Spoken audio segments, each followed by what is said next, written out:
Okay, here we go. Welcome to MTG Challengers. We've got a great matchup today. We got the Jeskai Burn deck on the left. Aaron Kirk is going to be piloting that. And on the right, we have Mono Green Devotion. It will be piloted by Casey Hall. Now, this isn't particularly a really great matchup, but Jeskai Burn tends to have the advantage here. But again, with Mono Green Devotion being such a deck based on sequencing, if he can open with a good enough hand, he could come back from behind, pull the game out of nowhere in his favor. It just depends on both players' opening hands for this matchup. But typically speaking, Jeskai Burn takes the advantage here. Commentators today, we got two of us sitting here. We got me. My name's Alex Reed commentating, and I've got my friend here, Matthew Osby. Say hi to the folks at home, Matt. Hey. We got an opening turn for Mono Green, typical opening turn. Elvish Mystic does a lot of gas for him, gets him set up for his plays, helps him get a turn ahead. We got an opening hand here on the left. He's got that Monastery Swiftspear. It's probably going to be the play that he goes into. Yeah, there we go. It's about the best turn one for the deck. And then what I saw in his hand was Searing Blood, which would be amazing in turn 2 because it would deal 3 and then he would get a Prowess trigger off a Monastery. Yeah, it's definitely going to be a lot of value when he's going to run through and cut off Casey's early game. Let's see. He plays a Nykthos, which means he may or may not make a play out of this. Let's see. Goes into the Sylvan Caryatid. That's nice. Not too sure how Casey's going in this line of play. He's got another Elvish Mystic in his hand that he could have played this turn, but he didn't. Not too sure why. In a matchup like this, you should just get everything you can under the table. See, Aaron Kirk's sitting here. He's also got a Goblin Rabblemaster, a Stoke the Flames, and a Sarkin in his hands. So he's got the late game push. He's got to decide how he's going to pilot this early game. You probably should have led with that the tricolored land first turn, but I don't know. That may have been what he thought was pretty good. Well, it's definitely a player preference in this instant. Sometimes it's just better to get that Swiftspear down and get the damage in as fast as you can. Yeah. Going into turn 3 for Casey Hall. He should have another Mystic on the table at this point. He missed the ability to play it last turn. Let's see how he recovers from this. We've got life totals now are Aaron at 20 and Casey at 19. There we go. There we go. He plays that other Elvish Mystic. What's that he's got in his hand? He's got a Hydra. Genesis Hydra and a Court of Calling. And I think that's a Hornet Queen at the very, very end. I can't tell right now, but... Okay, turn 3 for Aaron. He's got lots of possibilities. He can play the Searing Blood, he can play the Stoke the Flames, he can play the Rabblemaster. He's got anything he wants to do here. In my opinion, the play here would be to play the Rabblemaster because it'll give him more pressure to get around the multiple blockers. What do you think on that? It could go either way. I would see Rabblemaster being good and him playing the Searing Blood and getting rid of one of the Mystics, and then him bashing through with the 2 Monastery Swiftspears that he's got right now. Well, it looks like he's going to play the Searing Blood because he's left himself 2 mana here. The only problem with that is the Caryatid will be able to block the Swiftspears. So even if he can do it, he won't necessarily get through with all the damage. Casey might block with a Mystic. Okay. The other Mystic that you just played, but I don't know. We'll see. Okay, let's see. Smart move is to block here with the Caryatid so that he takes as little damage as possible. Ah, yes. Very good. Very good. Here we go. We've got Casey losing 2 more life after the Searing Bloods, -3. Puts totals of 20 to 14 in Aaron's favor. He draws another Elvish Mystic. That's not good for his situation. He would have liked to see a land right here. Because that Nykthos, his devotion isn't high enough to trigger for any significant amount. Let's see. He's got that Genesis Hydra. He has the ability to tap for 5 total mana right now. So he could do a Genesis Hydra for 3, potentially hit Courser Crewfix maybe, or another Sylvan Caryatid, buy himself a little bit of time. I don't know. And I think I see another Nykthos in his hand, but that won't really do anything right now. But play the other Elvish Mystic, try to up his mana curve as much as possible.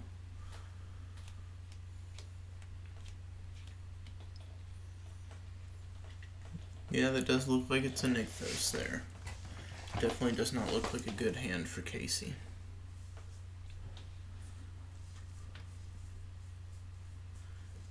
You can see the wheels turning. He's sitting there trying to figure out what the line of play is. Is there anything that he can do here?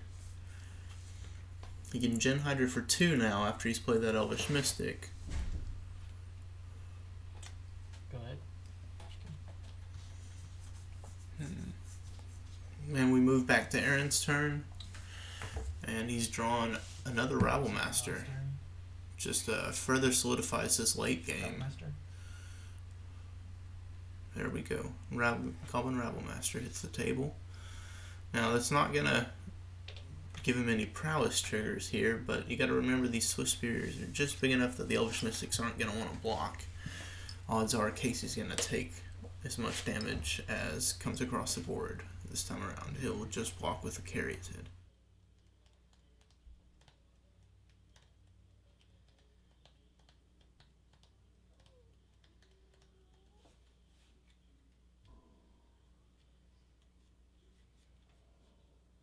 Taking just a little bit of time here, both players looking through, figuring out what's going to happen.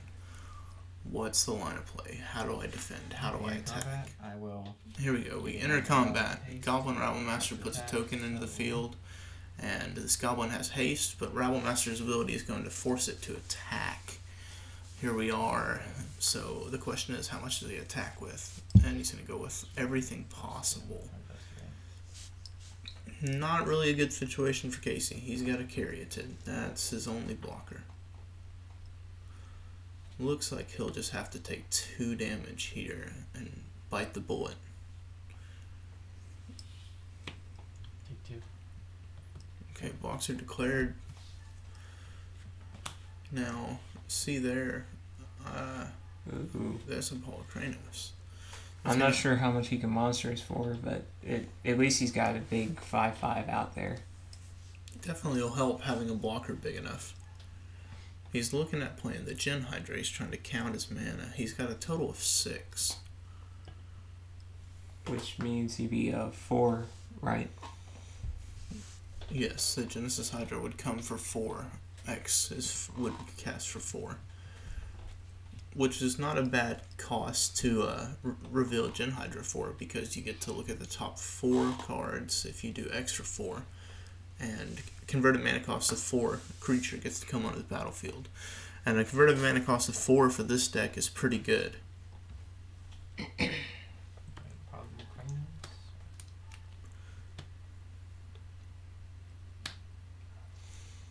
Right, he's going to play the Gen Hydra for 4. Okay.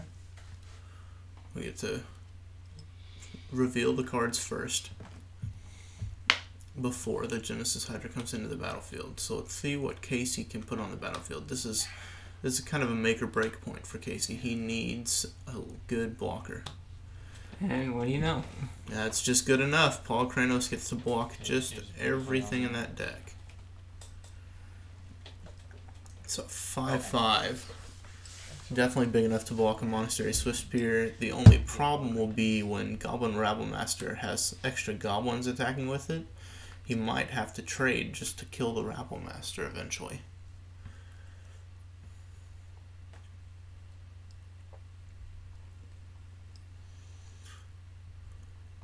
Alright, and Genesis Hydra's ability, when you put one onto the battlefield, you shuffle the rest of the cards back into the library.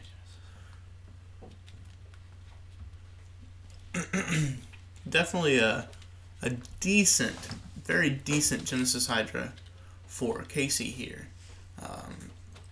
Could have been a lot worse. I think personally in that situation, your best two choices would have been to find a Paul Kranos or a Courser. Courser obviously to try to get some life gain onto the table, get some more lands. Casey's still stuck on 3, so he's already missed a land drop, as opposed to Aaron on the opposite side of the table. And Aaron on the other side has just got a bunch of answers for all those 4-power creatures. He's got Stoke the Flames, he's got Sarkhan's Minus, which is pretty bad for Casey right now. No, he can't play the Sarkhan yet, but he can definitely play the Stoke the Flames. One of the best techs that I've seen with Stoke the Flames is definitely to play a Rabblemaster and then abuse the Rabblemaster tokens. That way they don't have to attack because you tap them before they enter the declare attacker step.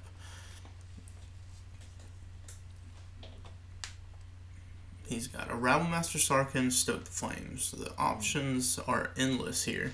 He can get rid of this Genesis Hydra pretty easily, but I think the Paul Kranos is probably what he wants to get rid of, which means he's got to deal at least 1 damage to it before he can stoke it.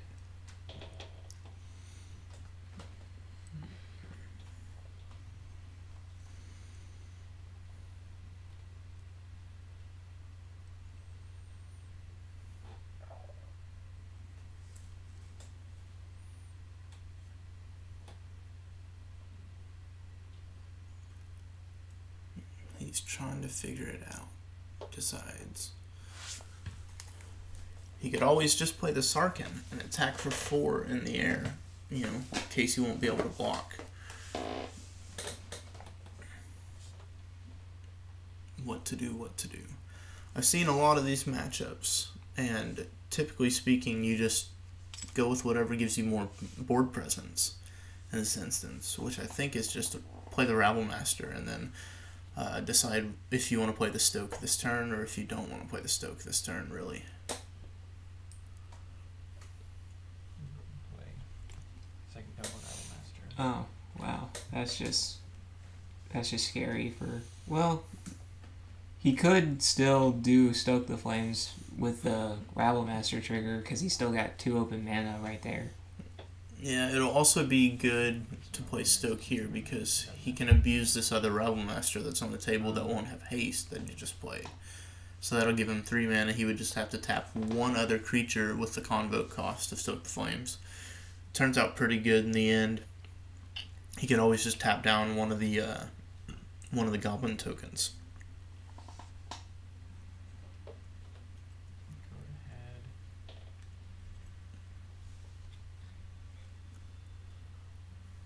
Trying to decide what to do here, what to do.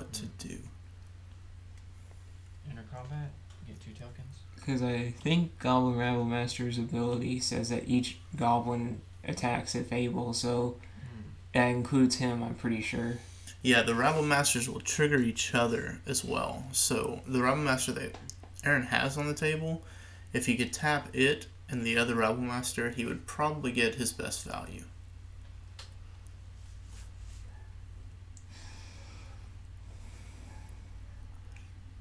Taking an awful long time here to decide how to attack, how to play the Stoke. These Monastery Swiftspears aren't forced to attack by the Goblin Rabblemaster, and without a Prowess triggered on them yet, they're not necessarily worth attacking with.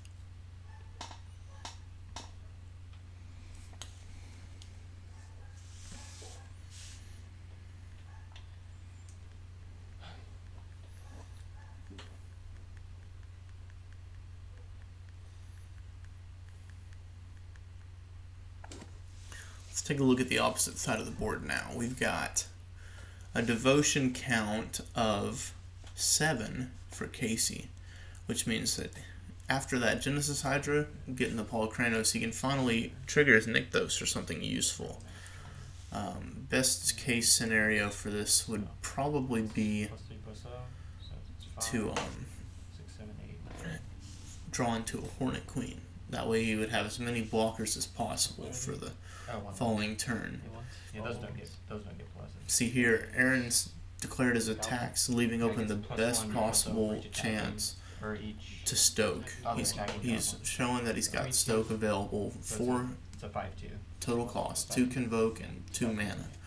So 1, 2, 3, 8, 9.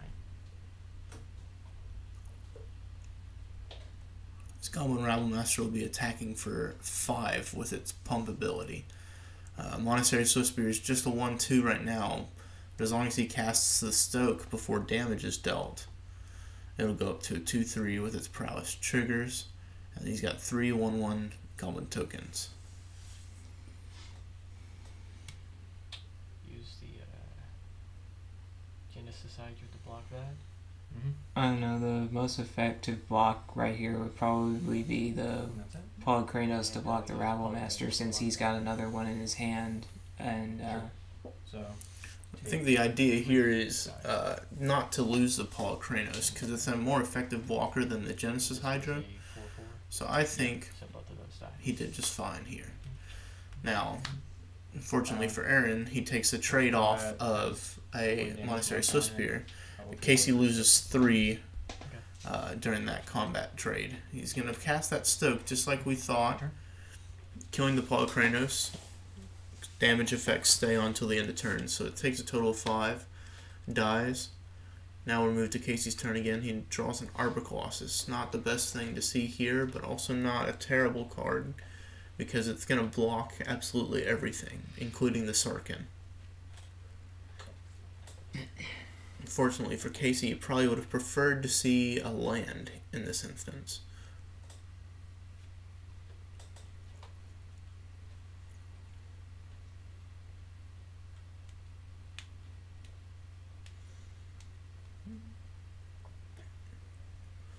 Here he's just got to decide, does he want to play the Paul Kranos or the Arbor Colossus?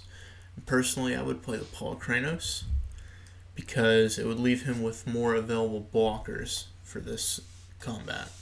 He's already down at 9, which is not a good place to be against this burn deck.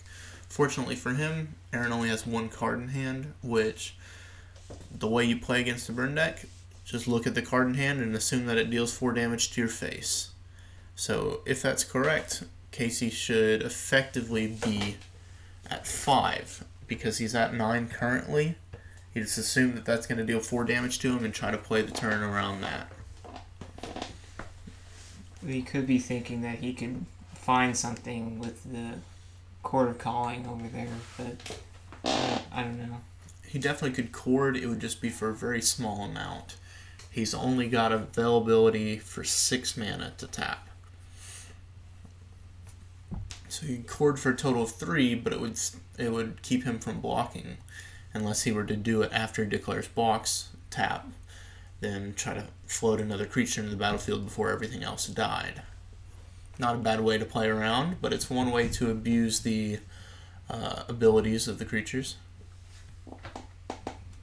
He's definitely thinking about it. He's looking, seeing what everything costs. He's been staring at this Quarter Calling. He knows he's got to find a way out of this hole. The game is not going well for him.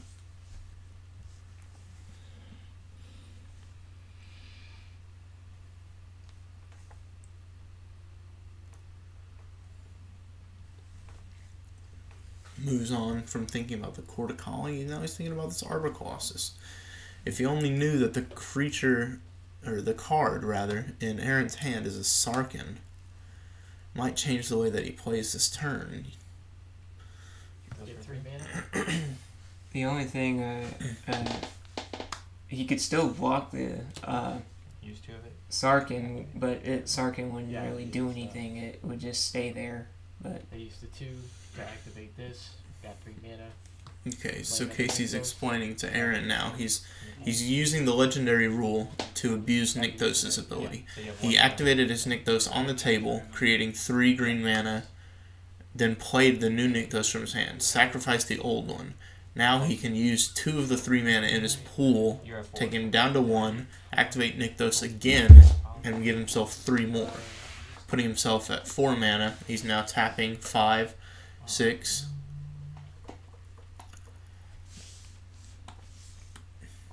You may realize that he doesn't need all that mana. He's going to probably play this Arbor Colossus since he's done this move.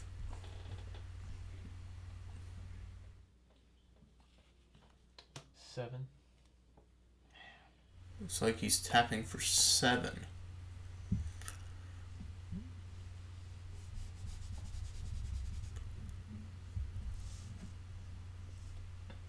How'd you use this protocol? Cord for 4.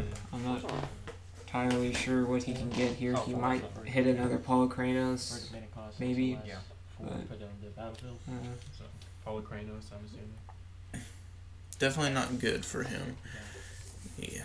We see that Aaron has the Sarkin in his hand, which is essentially just going to end the game. No, it wouldn't be. But that good. Casey has no idea what card is in Aaron's hand. Now he's searching for his cord target. He can go for up to 4.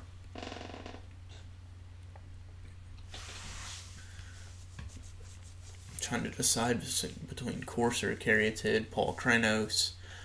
Polykranos is definitely the card that you want to grab if he's going for 4.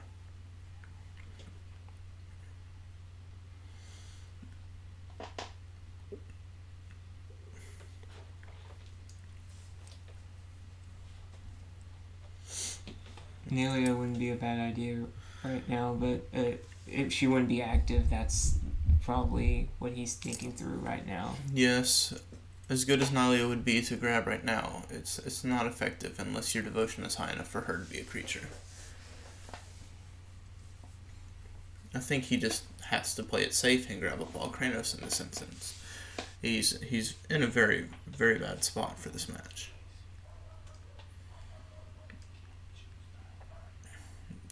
As far as all available targets in the deck go, that's basically it. He's got Nylea, he's got Polykranos, and he's got Courser of Crufix. He could target Genesis Hydra, theoretically, but it would come out, be a 0/0, and just die. So that's not a valid choice. You have Voyaging Satyr you could always choose, another Sylvan Caryatid, or another Elvish Mystic, although that would make a waste of the mana that he's put into his pool.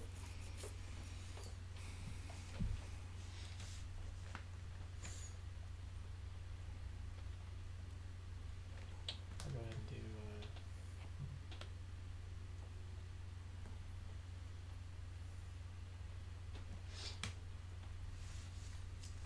Still trying to decide. He definitely sees the need for this Courser to come onto the table. He knows he needs to gain some life. He's in a dangerous position. 9 life is far too low to play against Burn. Anything below 10 and you're in a bad spot. So you have a chance to get one. He's chosen his target for Courser, shuffles his deck. This may be over very quickly without Sarkin in Aaron's hand. He has the available mana to play it, which will add 4 damage to the output. Also, as a Planeswalker, Sarkin will trigger the Prowess trigger on Monastery Swiftspear, giving him an extra point to add to what he already has on the table, as well as another Goblin token coming into the battlefield. With only 1 blocker, this looks like it may just be over. Reveal.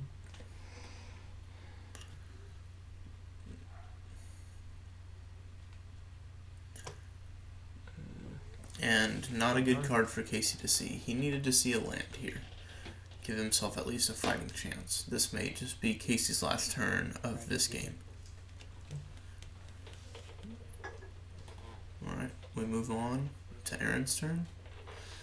And let's see what he draws. I doubt anything could be drawn that would give him a much better situation here.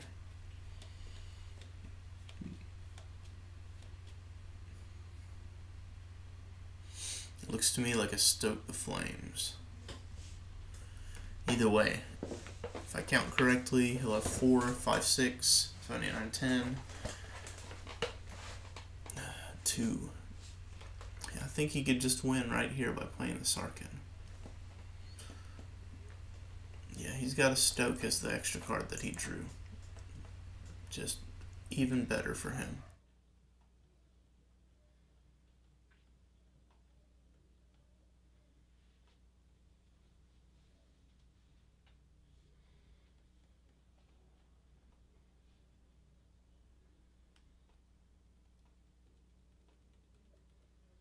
Not exactly a difficult line of play here, but Aaron's taking a sweet amount of time here to take care of all the math and make sure that he has exactly enough to kill Casey. Just want to give him another turn to gain some life with that courser on the table.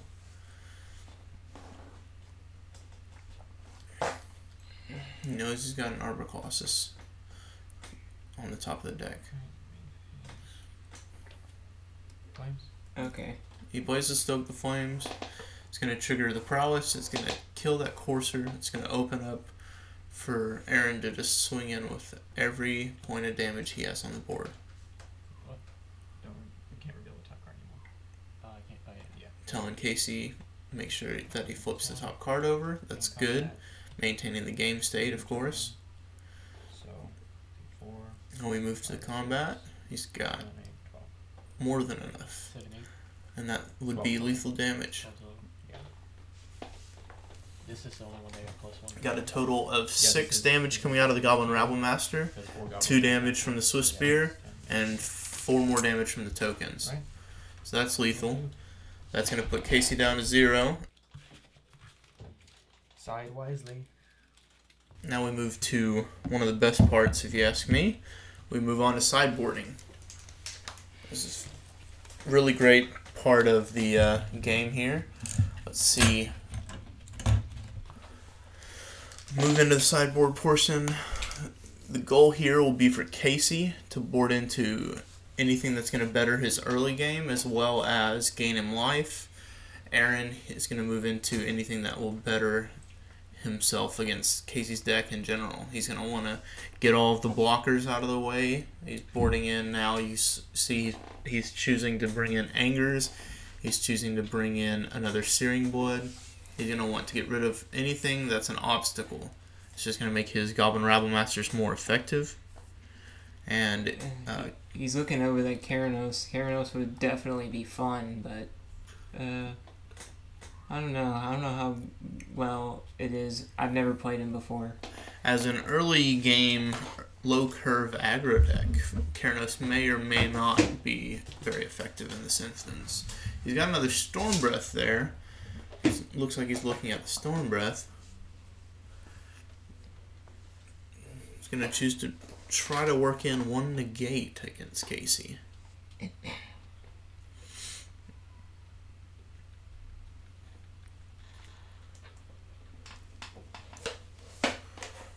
Another advantage we have to look at here, Casey being the tempo deck here, based on sequencing and creatures that create extra mana, being on the play will create a pretty good early game for him. That's yet another reason why Aaron's trying to bring in these burn spells to destroy the Elvish Mystics, Voyaging Satyrs. Anger of the Gods, of course, will kill the Sylvan Caryatid as well. Casey's just trying to find anything that'll help him in this matchup. He's considering bringing in Mistcutter Hydras, looking to take out possibly Arbor Colossus because he didn't see any flying creatures in this matchup. And then, in my opinion, Disdainful Stroke is probably the perfect card against Casey because he's playing all these high cost creatures and it's just overwhelming for the America deck over there for him to play all those because those are just all very scary for him to deal with. Yeah, playing in this deck here, the Jeskai doesn't have any real true removal, so counterspells make his game even more effective, especially with Disdainful Stroke being a 2 cost. You're absolutely correct. Disdainful Stroke is going to hit nearly every card in Casey's deck. He's going to stop the Paul Kranoses. He's going to stop the Arbor Colossus. He's going to stop the Genesis Hydras. He's going to stop the Court of Callings. The only thing he's not going to be able to hit with it will be that early game. The Coursers and the Elvish Mystics, Voiding Satyrs, Sylvan Caryatids. Aaron's decided his board. He brought in Disdainful Strokes and Negate. He brought in Anger of the Gods, and he brought in a Searing Blood. Didn't get to see really what Casey's bringing in here. He likes to kind of keep his stuff real hidden. Aaron's a little bit more open about the way he boards.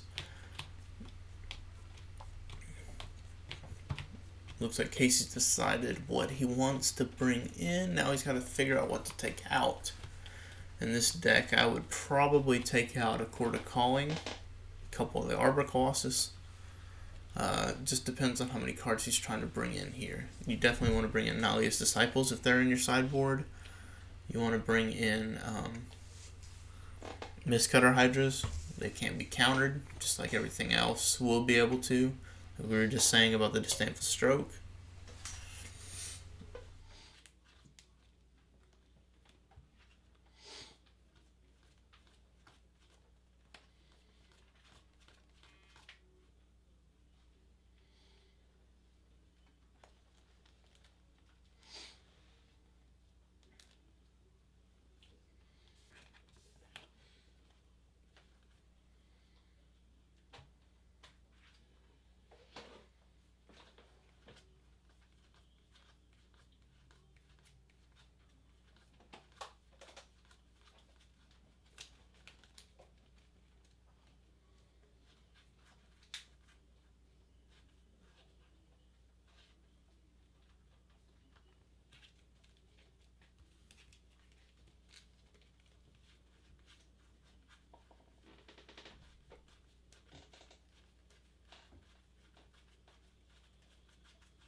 Here we go. Casey has decided his sideboard. He's shuffling his deck, preparing for the next game. Casey will be on the play going into game 2.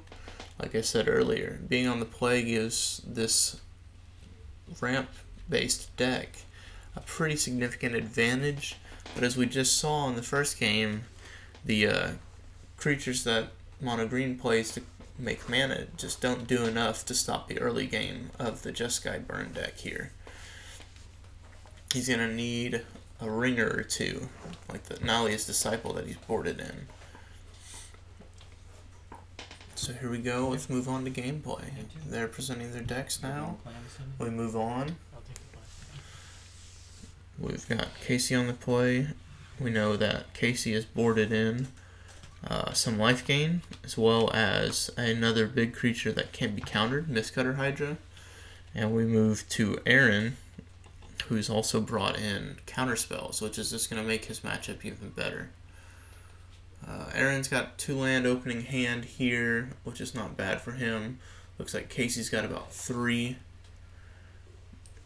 maybe 4 opening hand for Aaron. He's got a Monastery Swiftspear, and a Goblin Rabblemaster or 2, as well as a Jeskai Charm, and looks like a Disdainful Stroke. So he's definitely got a pretty good starting hand here. Casey's starting hand, it's pretty much all lands except for that. Looks like all lands and a Court of Calling, which unfortunately is a very bad hand for this matchup.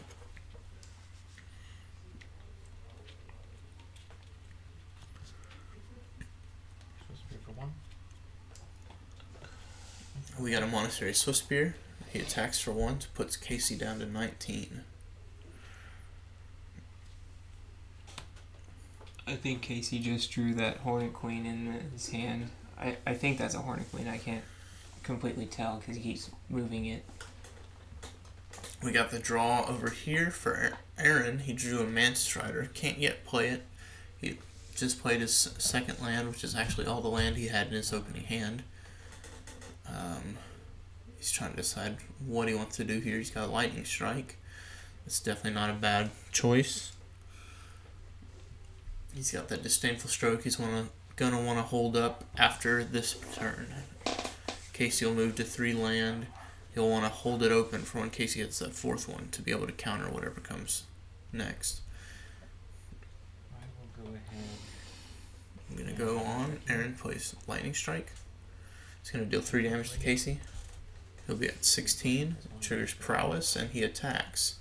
He's gonna deal another 2 damage. Casey goes down to 14. Yet again, looking like a really bad start for the mono green.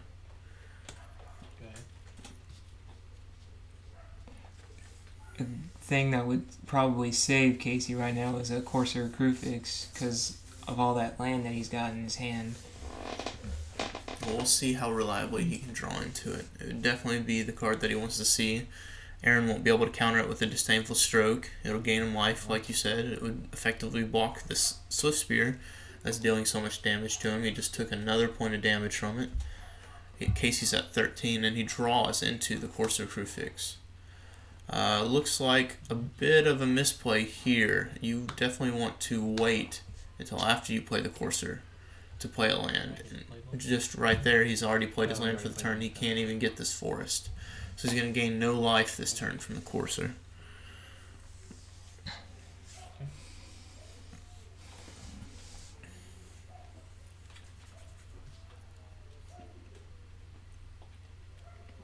Okay. See here, we've got Aaron just drew into another land, which is good for Aaron. It's not necessarily the source that he needed. He would have liked to have seen a land that could produce white mana, so that way you'd play this Jeskai Charm and this Mantis Rider, but it gives him the ability to actually play the rest of the stuff in his hand. He's got 2 Rabble Masters. Yeah. Plays one of them here. It's going to better his board presence. It's going to force Casey to make sure he doesn't miss any of these Corsair Crucifix triggers anymore. Move to combat. See, he's got... Let's see, he's got 3 creatures right here. He's attacking with 2 of them. And Casey actually decides to not block any of it when he should have blocked. He takes 2 points of damage, one of which would have been unnecessary, and he could have gotten rid of one of these creatures. Yeah. He's going to play this forest here off the top. Gains a life. He's going to go up to 12. Yeah. Let's see, what possibility does he have? He has the ability to make 5 mana here. He's got a Court of Calling in his hand. He could Court of Calling for 2.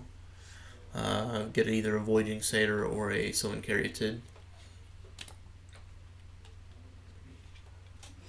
Doesn't really have any other options. He's got a bunch of forests in his hand.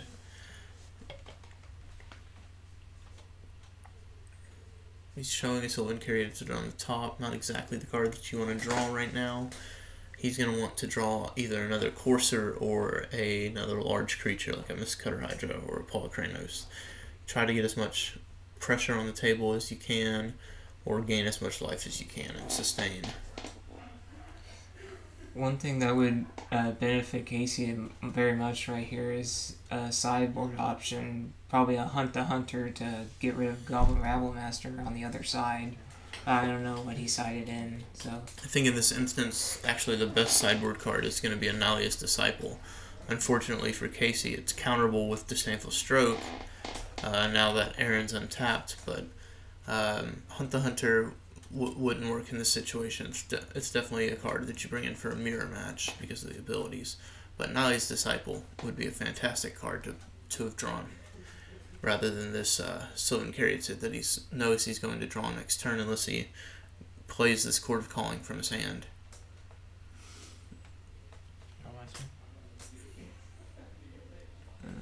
Aaron's going to play this second Goblin Rabble Master. To be quite honest, this game looks a lot like the last game. Monastery Swiftspear, Rabble Master, a lot of early game damage. There's not too much Casey can do about this. This Goblin Rabbit Master is going to swing out for 5 damage. I think in response, Casey's going to cord for something.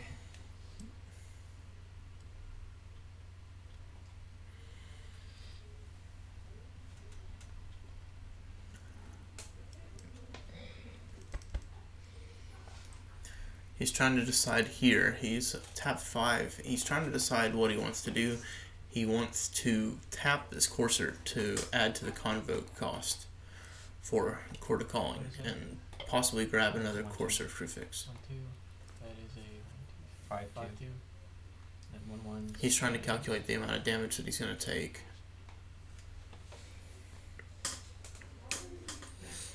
In my opinion, he doesn't need the to tap the Corsair Crucifix. He just needs to tap the available mana so that he can just get another Corsair so he can gain more life and come back from this. He would only be able to go for a Court of Calling of 2, which could get him a Sylvan Caryatid, which is always a decent blocker.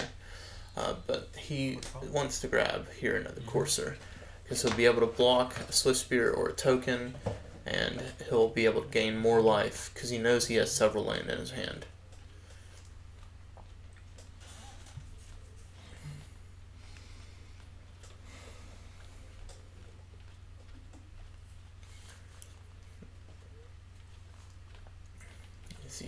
You got Casey here.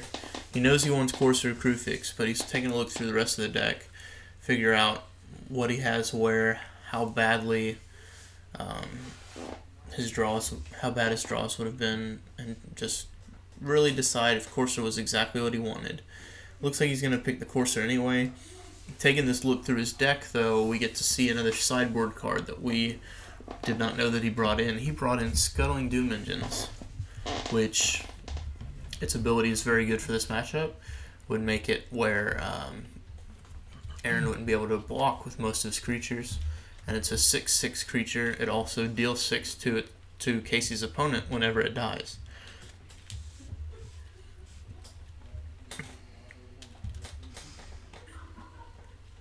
Okay, so he's got another Corsair onto the table now. Means that instead of gaining 1 life, he's going to be able to gain 2 for each land, which is going to counteract a lot of the damage that Aaron's going to be dealing here. Also, Corsair Crucifix is a really good blocker for this situation. It's a 2/4, means it kills everything, even the Rabble Masters, if he wants to block it. And the Corsair trigger, let's see what he reveals. He shows a Genesis Hydra. That's definitely a good card for this situation. 1, 2. We move now, after Declare Attackers, we're going to move to Declare Blocks. Casey's going to decide where he wants to block with this. I think he should block the Swift Spear is the smartest move here. Unless he wants to just get rid of that Rabble Master.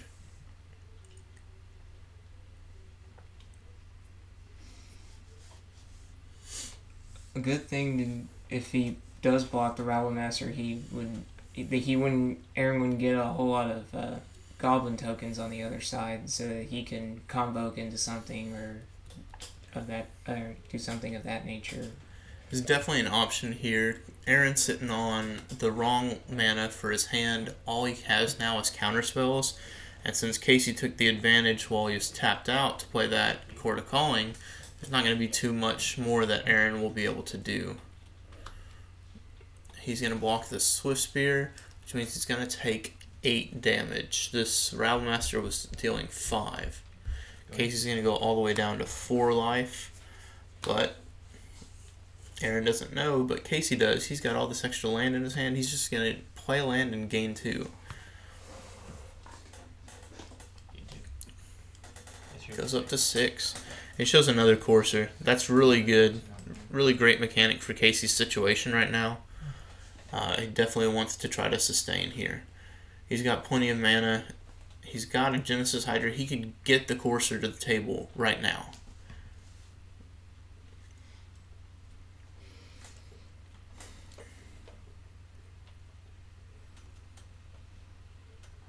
I didn't notice everything else in his hand. That might have been a Hornet Queen in his hand. I didn't see all of it, but He's showing a Hornet Queen now. Now we know that he has one. And he could actually play it this turn. He can activate the Nykthos, give himself exactly 7 mana for his turn total. He's going to tap for 6, 7. Yep. There we go. He does play the Hornet Queen. Very good. Get them tokens. I'll just use a die for 1.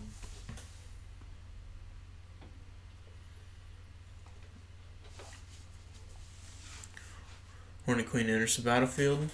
Triggers. He gets 4 flying Death Touch 1/1 insect tokens. Very good blockers for this situation. He could attack with the coursers now if he wanted to.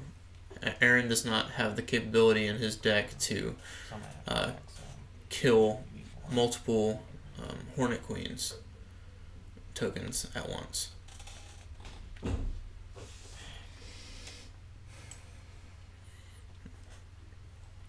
From a really dangerous position at 4 life, Casey's managed to solidify his board state here.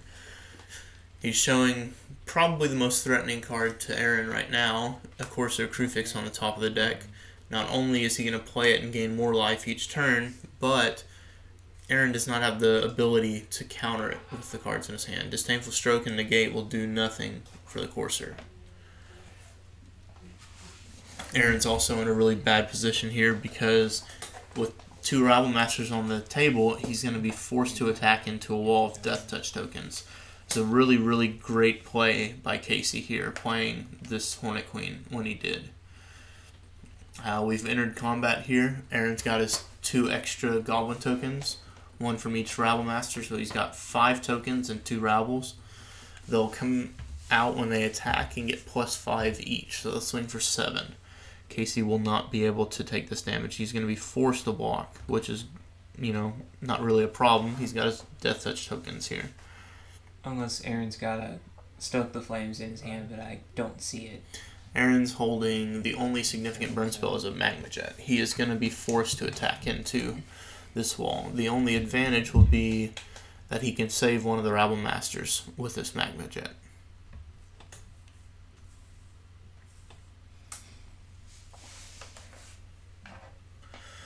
Alright, now we move to declare blockers. Casey's going to decide how he wants to block them all.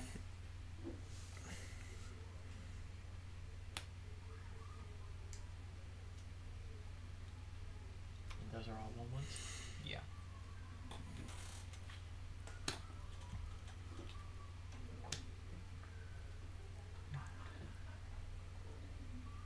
He can effectively block everything, and 3 of his creatures would still be living, correct?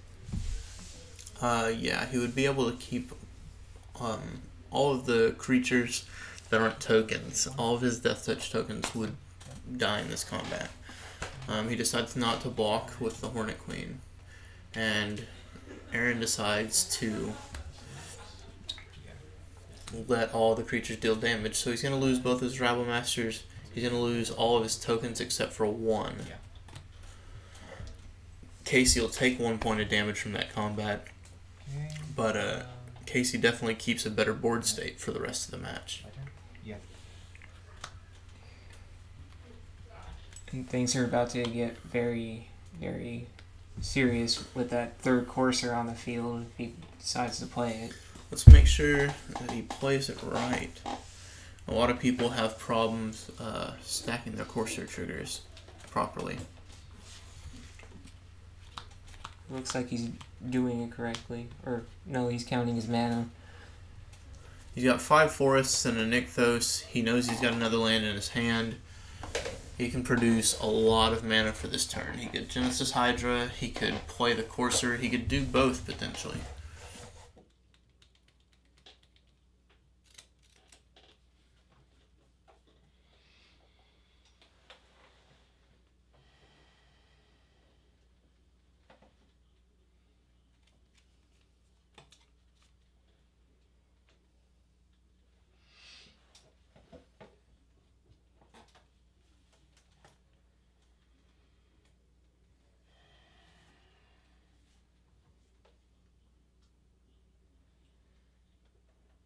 Casey's trying to decide what's the best way to tap his mana here. It looks like he wants to play this Genesis Hydra.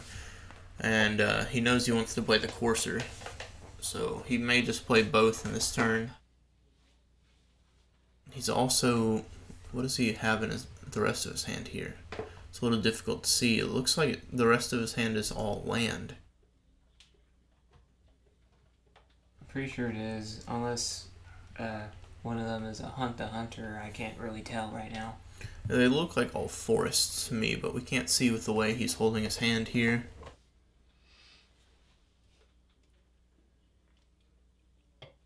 Looks like he's just about made up his mind. He went there for a second to tap his mana, but he changed his mind and went back.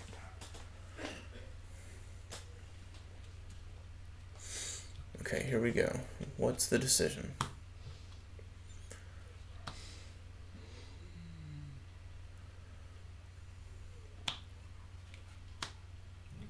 Seven mana. Yep. He's going to tap Nykthos. This is an unusual play for this deck.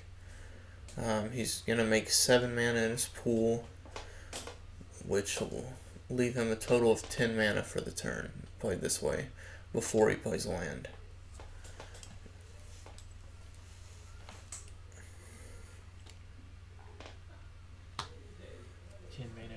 Yep, 10 mana to 3 of it used play to his third Courser. Okay. Play another land, gain 3 life. He got 7 mana left in the pool. He plays a Forest, gains 3 life, because he has 3 Coursers now. Puts Casey up to 8. He's starting to kind of pull away. Fortunately for him, Aaron's played this game with the wrong lands on the table.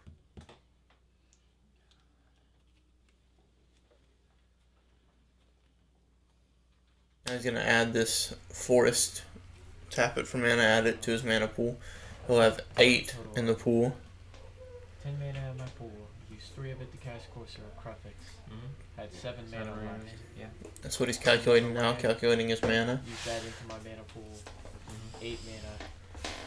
Counts, Genesis realizes he Hydra has for 8, plays this Genesis Hydra for 6. Unfortunately for him, I don't think he realizes that he has actually hurt himself in this trade-off. Unless you have a way of, well, even if you can. Yeah, you still get the trigger even if I counter it. Unless he Disdainful Strokes it. I think he's going to let it resolve. So 6. Whether or not he lets this Genesis Hydra resolve, Casey will still get the ability. So it doesn't trigger. So he's revealing his top 6 cards now. Annihilate's Disciple would be very, very helpful for him right now. One shy of the Hornet Queen, would you get another? I have 2 choices. Yep. I have 2 choices the way I see it. Oh my gosh, no. Either now. Let's go back and look at this here. Casey, if he had played the Courser without tapping the Nykthos, he would have been able to put 2 more mana in the pool off of the Nykthos. So let's see, he had... I think he would have been able to put 12 into it. Okay. I'm not. Let's see. I could probably just do Nellius Disciple and gain 1, 2, 3, 4, 5, 6. He had 5 forests 8, on the 9, field. 10, 11, Here, we go back and look. He had 5 forests on the field. 14, He could have tapped 3 of them, played his Courser. Would have left him with 2 forests and a Nykthos on the table. He could have played his forest for the turn, gained his 3 life like he did anyway, and had 3 forests and his Nykthos. If he had activated Nykthos, he would have gained 9 mana into the pool, tap his forest, put another mana in, and would have had 10. He would have been able to Genesis Hydra for 2 more than he did this turn. See, that's a little bit of a sequencing issue. He could have done better with his mana. May not make a difference though. Here they're calling over for a ruling with Nali's Disciple to try to decide how much life he would gain if he chose Nali's Disciple here, because the Genesis Hydra has not yet resolved. We're still working on its ability, so its devotion would not count because it's not yet in the battlefield. That's actually a ruling that becomes a little bit relevant here. So he's going to trigger his Nali's Disciple and gain 11 life. I get 11. Genesis Hydra is still on stack, unfortunately. So Casey goes up to 19. This Genesis Hydra was cast for X of 6, Hydra which makes the Warriors total is CMC 12. 8. And then, hold on. I gotta shuffle the rest into my library.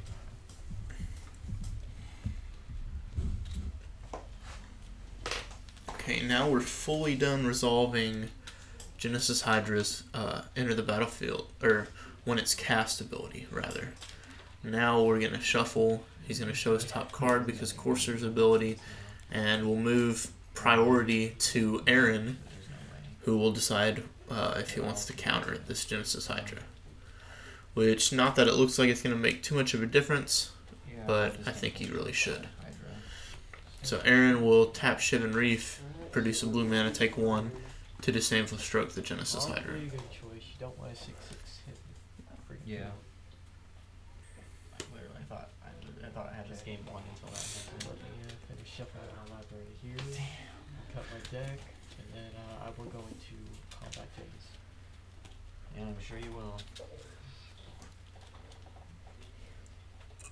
Yep.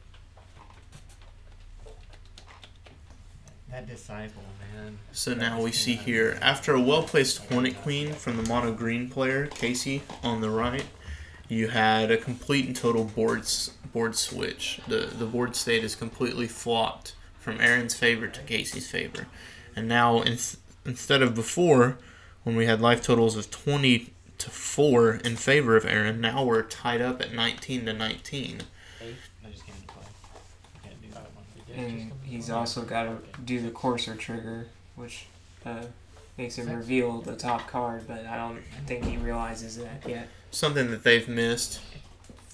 Let's see. He's attacked. Aaron takes 6 damage. They're a little behind here, missing this Courser trigger.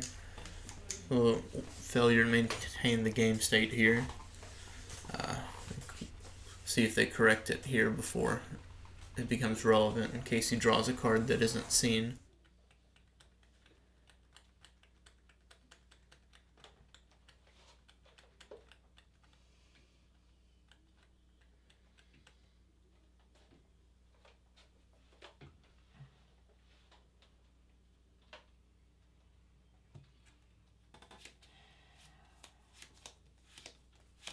Aaron is sitting here looking at his hand. He now has the proper lands to play the cards in his hand, but it's not really any use to him anymore. The card for Aaron to hope for right now is probably Anger of the Gods, but I know it doesn't kill Courser, but it would definitely help him a little bit more. But It would give him a nice 2-for-1 action because he would be able to kill the Hornet Queen and the Nani's Disciple, but there's just not a good enough card here for the situation unless Aaron were to have boarded in like an in hostilities. And even if he did, he still needs that 5th mana to play it, and it would have to be a white source, which he doesn't have. He just has 4 here. So he's trying to figure out what's the best play to keep me alive. In this option, it's either play the Mantis Rider or hold open mana to try to negate and play the Magma Jet.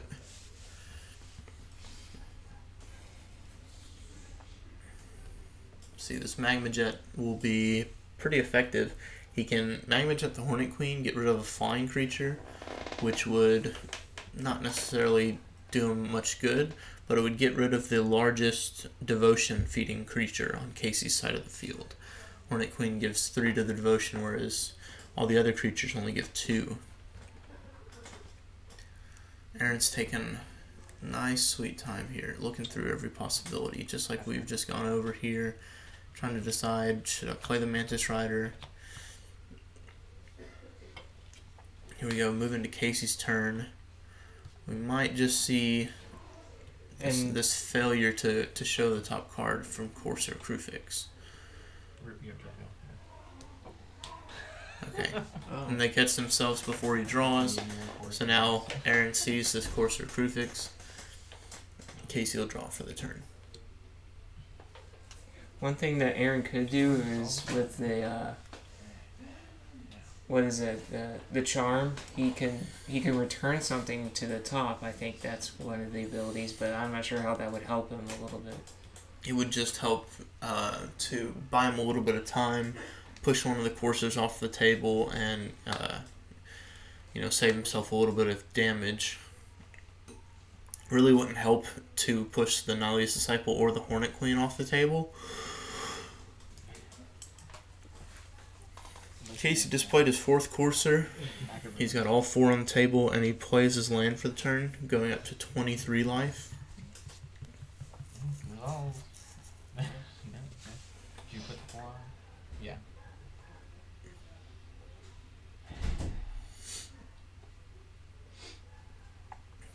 Now, we see the opposite end of the spectrum here. Last turn, Aaron went through his mind trying to figure out what's the best line of play, how can I survive the longest here.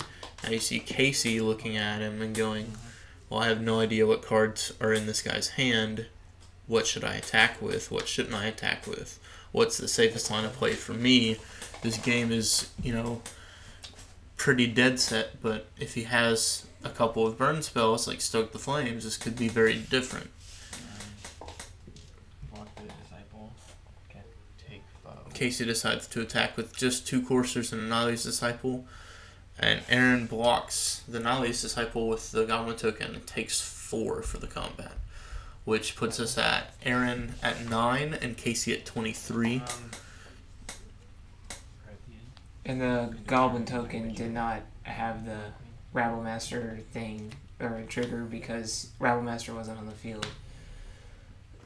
He's going to scry 2. This is going to help him a little bit, but like we said earlier, this Anger of the Gods isn't going to do any good. Neither is the Magna Jet. I think in this instance he needs to push both to the bottom and just try to draw a much better card, like Stoke the Flames maybe, or Sarkin.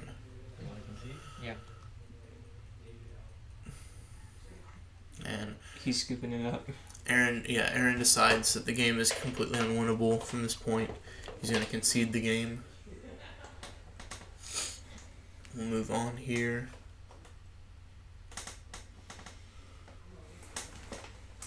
Well, we saw from that game that Courser was excellent in that matchup. Definitely against this burn deck here. Burn, tempo, aggro. It's been given several different names. The number one idea is to gain life, and that's how you outlast in this matchup. It's what gives you advantage. Definitely what I've seen the best deck to play against the burn deck is the Abzan mid-range. You've got Courser of Crucifix, you've got Siege Rhino, you've got Wingmate Rock, you've got just life gain from every different side of it. You've got Sorin. You just give yourself all kinds of abilities to gain life. And that's how you counteract aggro or burn. You just gain as much life as you can, wait for them to run out of cards, and then just rebuild and come back against them. I'll be on the play. Push in for the late game. Moving on to game 3, both players taking the option and the chance to table shuffle here. Especially Casey with his large number of lands from the previous game. Definitely don't want to start a hand with only 1 or 2 lands because he failed to shuffle properly. And now we go into this game 3 with them at 1-1, with this being a bad matchup for the mono green deck. Speculation here should be that it could go either way, because we've just seen both completely opposite sides of the spectrum, and yet this is supposed to be a matchup that is favored for the Jeskai deck. Ready? Game 3. Cut. Yep. Alright, back to gameplay we go. Starting game 3 with Aaron Kirk will be on the play, playing the Jeskai. Casey will be on the draw, because Casey won game 2. see what kind of hands this brings out. Aaron starts with one Mystic Monastery in his hand and a Mountain, which is a good land base for him.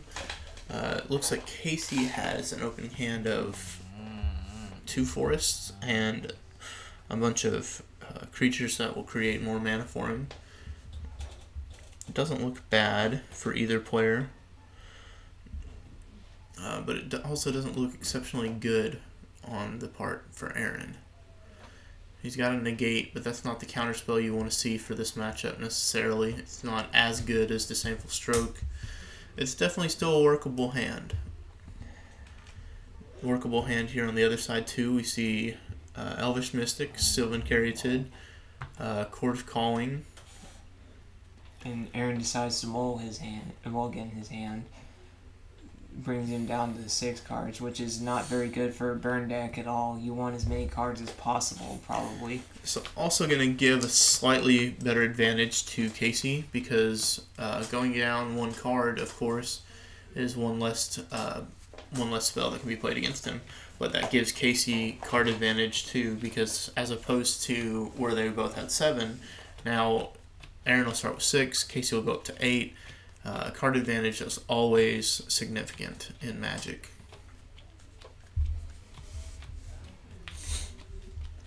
It definitely looks like a very good opening hand for Casey. I think I saw Nylia's Disciple at the very end. But that could be even better for him. He could play Nylia's Disciple at any point in the game. Any point in the game is always good to see the Nylia's Disciple. You don't want to play it too early. It doesn't give you as much value. He's got a Courser of Crewfix in his hand we see now. Just makes his plays even better. Gain life as early as he can consistently. It will definitely help him out as we saw last game. Let's see what Aaron's second hand looks like. ooh, that's not good. It's a little bit odd with what looks like double mana confluence. But he's got a Mystic, a Monastery Swiftspear, rather, and a Searing Blood, which, as we saw in the first game, was actually really good for taking care of the Elvish Mystic. Aaron's play is to play the Mana Confluence. He takes 1 to produce red mana, and then attacks for 1 with the Monastery Swiftspear that he played. So we've got both players at 19 life. Elvish Mystic comes onto the field on Casey's side.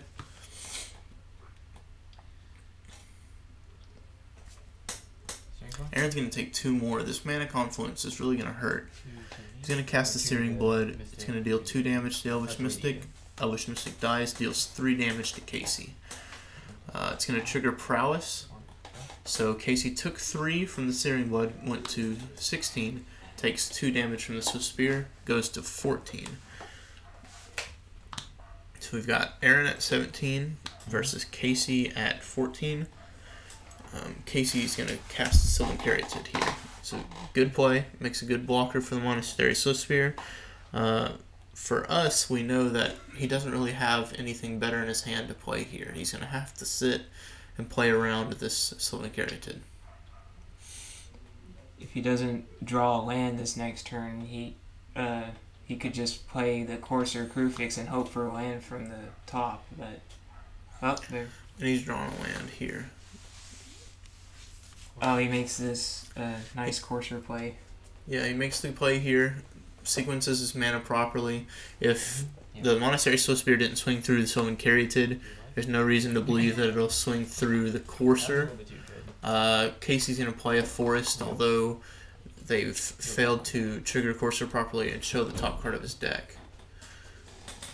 So he could have been an issue there, because there could have been a land there that he would have wanted to play rather than the land from his hand. We have Casey gains that 1 from the Courser, goes back up to 15.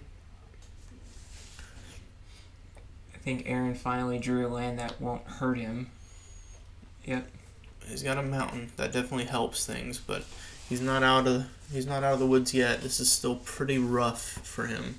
Casey's made his early games solidified, and Aaron has just a Mantis Rider in his hand as far as advantage goes over Casey.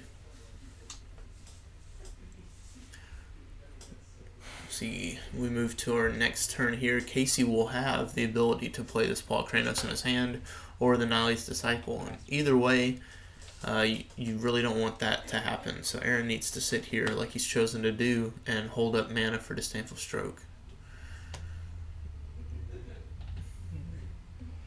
He failed to untap a Sylvan Caryatid, but that's a untap step is a step that you can't miss the triggers of, so everything is properly untapped. Taps 4. He's gonna cast his Paul Kranos. Aaron, of course, was ready for it. He takes 1 damage, going to 16. He casts Disdainful Stroke, counters it. Casey decides to attack with Courser. Puts Aaron down to 14. I didn't catch what Aaron drew. Well, Aaron moves to his turn with a pretty good option. He drew a Goblin Rabblemaster here. He can play either the Goblin Rabblemaster or the Mantis Rider. Whichever one will get him more damage in the long run really is the best choice. Honestly, what I think that would be a good play is for him to get all those creatures out first, and then use the Jeskai charm to give them all lifelink so he can gain a few more life back, so that he can survive a little bit longer. It's definitely going to be something that he's going to need to do. Either way, he'll need to play one of the 2 creatures in his hand here. He's got the open chance to attack him with Casey tapped out. Let's see here. He plays the Mantis Rider, but he's got to take 2 damage to do it. And then he attacks for 4 damage, which will put Casey down to 11.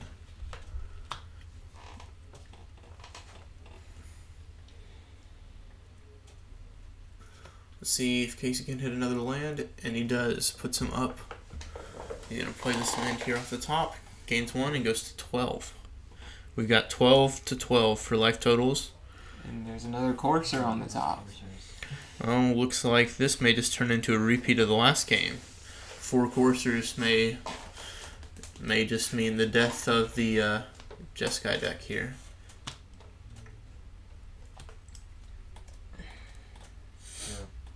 Casey taps 4 to play another Paul Kranos.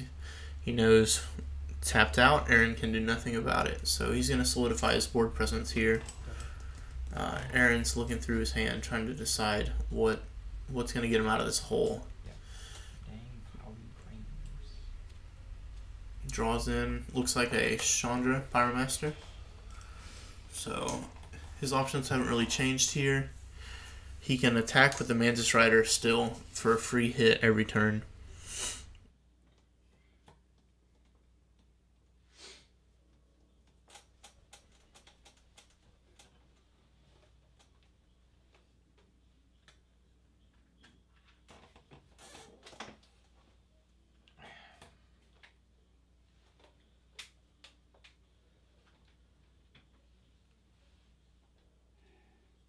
I think his best option here may just be to do like you said, Matthew, and play this Jeskai charm.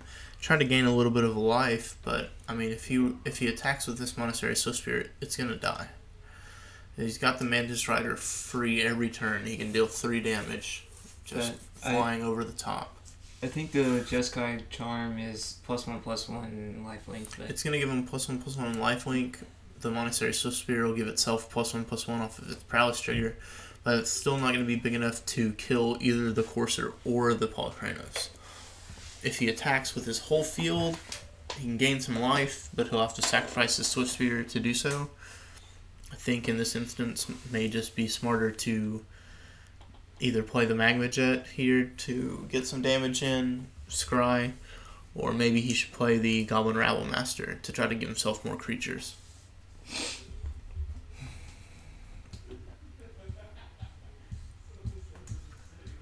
He's definitely going through thinking the exact same thing we are. Just, well, what's the smartest play here? What's the best option? Unfortunately for him, we see Casey's hand.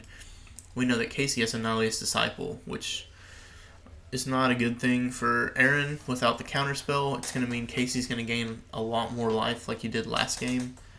It will probably mean the death of Aaron here. Aaron's trying to decide. He's still calculating damage.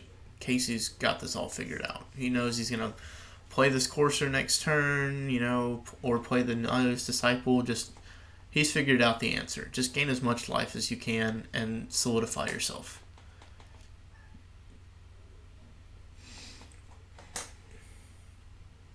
Fortunately for the Goblin Rabble Master, that 1/1 Goblin has to attack, so that's it. Okay. He decides to move to combat and attack with this Monastery Swift Spear. If he gets lucky and Casey decides to not block at all, you know, he'll be much more fortunate. But aside from a Stoke the Flames, there's not much reason that Casey shouldn't block in this instance. It's 4 damage right now. Yeah. Of course, if Aaron does do the Jeskai charm, wouldn't that trade with Sylvan Caryatid if he decides to block? It'll trade with the Caryatid, but it won't be able to trade with anything else if Casey decides to block with anything other than the Caryatid. Definitely not a good position for Aaron here. In this favored matchup, it's just not turned out very well. Okay. 4 damage. And he does it. He's going to take 2 to produce the appropriate mana. He's going to Jeskai Charm. He's showing Casey declare prowess triggers on the Monastery Swift Spear. Gain +1/+1, so it's going to deal 3 damage to the Caryatid. He's going to deal 4 with the Mantis Rider. So effectively here, your life gain is going to be that Aaron will go up to 17, gaining 7 life, and Casey will lose 4 from the Mantis Rider and go down to 8.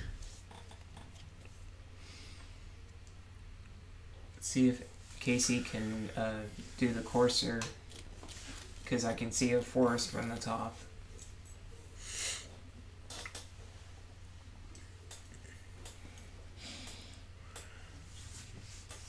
See, at this point here, Casey realizes that he's within burn range. Mantis Rider is going to just fly over the top. Without a flyer to play it, he's at a very dangerous life total at 8. So here, this move would be whatever can gain him the most life.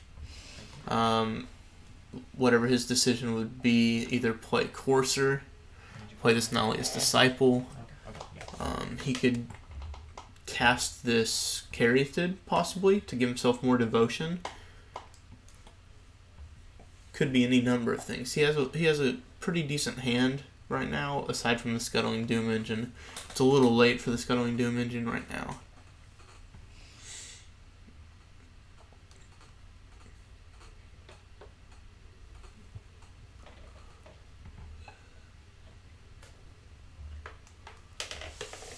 He shows he has exactly 4 forests on the table.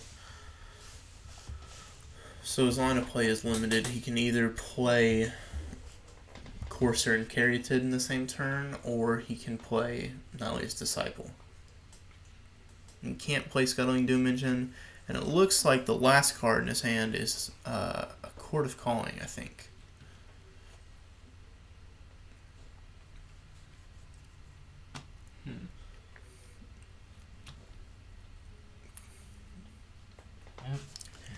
He opts to gain as much life as he can. He's going to play this Nihilist Disciple and gain 6 off the trigger. Let's see. He plays a forest off the top. Good for him. Gains 1 more life. Goes up to 15.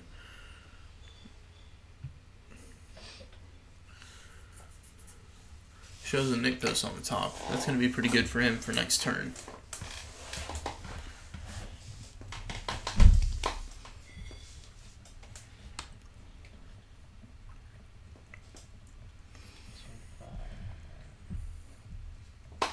If Aaron had the open mana, he could have blocked with his Mantis Rider and then Magma Jetted the Paul Kranos to kill him, but would have been a good play.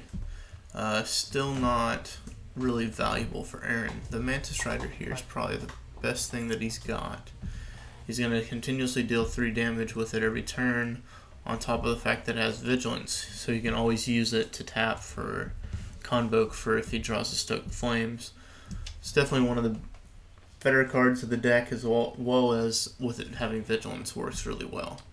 He took 5 from the Paul Kranos, moves on to his next turn.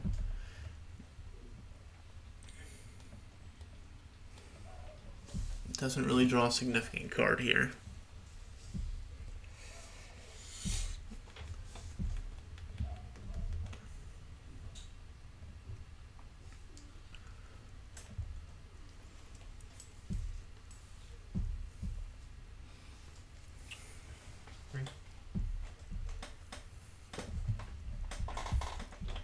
I have to take it. See, Aaron attacks Casey for 3 with Mantis Rider. So we've got a life total of 12 to 12. And he decides to pass his turn there. So Casey reveals Nylea on the top of the deck. He's drawn Nykthos. See here, he's not going to make the same mistake he did last game. He's going to play this Courser first. Yep. And then he's going to gain 2 life. And this will also give him the most mana that he can produce now off of Nykthos triggers. He has a devotion total of 8. You could finally play the Scuttling Doom engine, but I don't remember entirely what that does. Scuttling Doom engine, if I'm not mistaken, says that it can't be blocked by creatures power 2 or less, which doesn't help him now with Mantis Rider being able to block every turn. Still not a bad card to play, definitely gives more pressure to his board state, although he has the ability here to use this 8 mana. He could Monstrous Paw Kranos.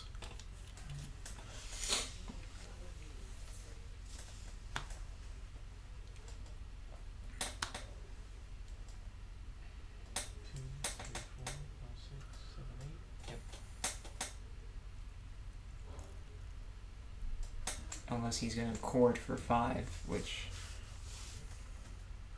could be an option. I'm not sure if that's the best one.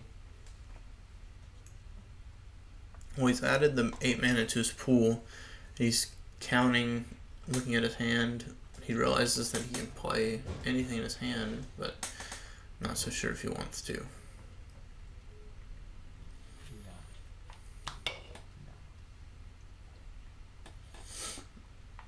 He's going to revert that mana switch.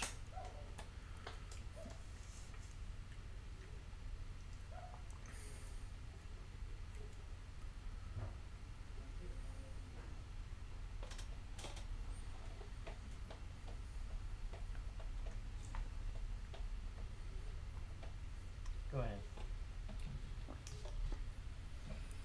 Turn, I will damage at you. We got the end of the turn here. He passes. 2 damage to you. Aaron's going to take 1. Go to 11. He's going to cast Magma Jet. Deal 2 damage to Casey. And he's going to take his Scries. Scries 2. Gets to decide if he wants to draw either one of these cards. He can put them in any order he wants. Put any of them to the bottom that he wants. One thing that would be interesting is if he kept the, Lightning Strike, so that he can Lightning Strike the Paw of Kranos, and then Searing Blood it to kill it, and then deal 3 to Casey. His best option is going to be to pair the Lightning Strike with his Swift Spear to try to kill the Paw of Kranos. Since he doesn't have good enough mana here, that Chandra Pyromaster, was a really bad card to draw when he drew it. He really needed another land for the situation. It's just sat in his hand as a real dead card, whereas Rabblemaster and Searing Blood still have options. They're just situational. He's still trying to decide his Scries here. They're really not very good cards for a situation. Casey, on the other hand, realized he can chord for anything in the deck that he wants with Convoke. So I think he's just going to hold up here. He didn't want to play the Caryatid and the Scuttling Doom engine. He's giving himself the best line of play possible, which is always wait till the end of the turn or as late as possible during your opponent's turn to play what you want.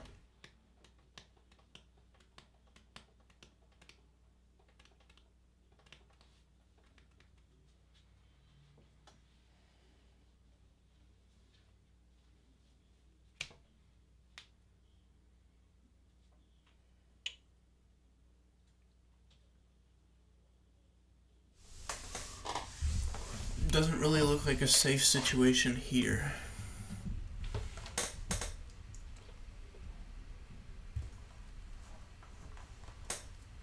Great. Go ahead. Let's see, he's gonna attack with the Mantis Rider. 1, 2, 3, 4, 5, 6, 7, 8. Mm-hmm. Let's see. Looks like Casey's declared that he's taking the damage and going down to 9. He's produced 8 mana, 9 mana. Let's make it 10.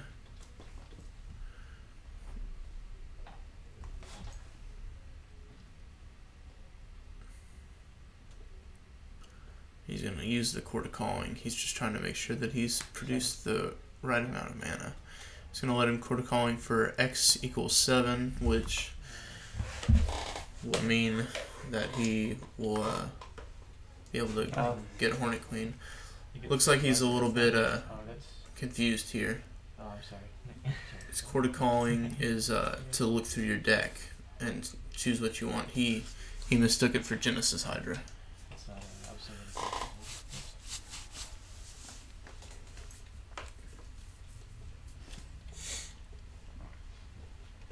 Okay, so he's going to go through here and choose X of 7. It's going to be a Hornet Queen. Well, I can definitely see it work. You know, did him a lot of good last game. Gives him blockers, and this Mantis Rider has been beating him to death the whole game. Put 'em right here.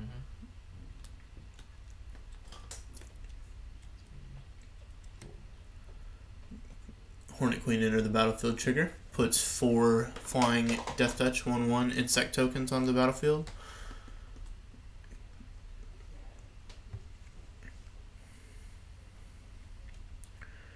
Kind of a misplay here, though. If Casey decided that he was going to Court of Calling for this Hornet Queen, he should have just done it before damage was dealt in the combat. That way he could kill the Mantis Rider with one of the Death Touch tokens. It would better his board state against the Mantis Rider, as well as would have saved him 3 life.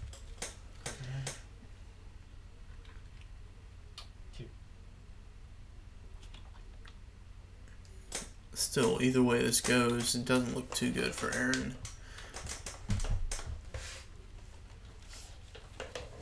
We know the card in Aaron's hand of the Searing Blood, so even if he had blocked the Mantis Rider, Aaron could have played around that a little bit and Searing Blooded the blocker.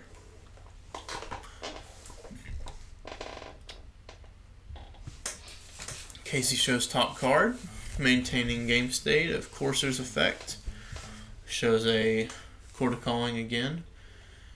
This was all still at the end of Aaron's turn.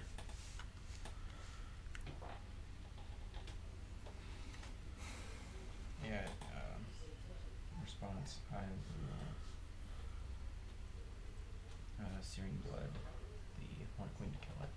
Okay. So Aaron is going to take 1 damage here. He's going to cast the Searing Blood, deal 3 to Casey after the Hornet Queen dies for the turn. So we've got life totals of 10 for Aaron and 6 for Casey. Looking a little bit better for Aaron, but it doesn't look like he will make it through this turn.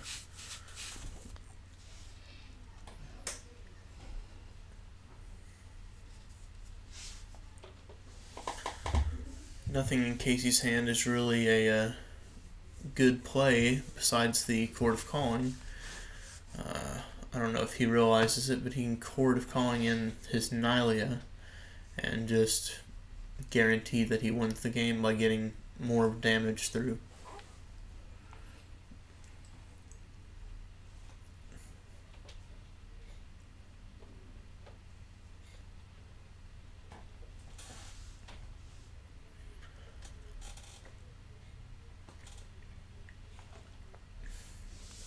Since no other card in his deck has haste, that really is his best line of play here. Although, I think if we go ahead and look at the damage, he would only be able to deal maybe 8 to Aaron if Aaron blocked properly. But Casey also has the possibility here to activate Paul Kranos' monstrous effect as well. One thing he also could do is play another Nalia's Disciple, gain another 1, 2, 3. See, Casey's hand here exists only of Scuttling Doom Engine, Sylvan Caryatid, and Court of Calling. Pretty good hand. Like we said, not really versatile. Nothing in this deck really has haste besides Mistcutter Hydras. He doesn't have any of those, so he's just got to work with what he's got on the table. He's trying to activate Nykthos here, decide what he wants to do, how much mana he can create. Like I said, best 2 lines of play, you either Monstrous the Paul Kranos, or you Court of Calling in your Nylea. See, he looks like he's just added 11 mana to his pool, which will allow him to Monstrous Paul Kranos for 5. And yes, knock off you guys. Good match. Aaron has no responses, so deals just 5 damage, and that's lethal. There you have it. Mono green. Plenty of damage on board. The 5 damage added to Paul Kranos with no blockers makes it lethal. And that's the set. Casey Hall wins over Aaron Kirk. 2-1 mono green devotion. Good games. We hope to see you again next time with MTG Challengers. And thanks for watching, guys. Thanks for listening, and catch you next.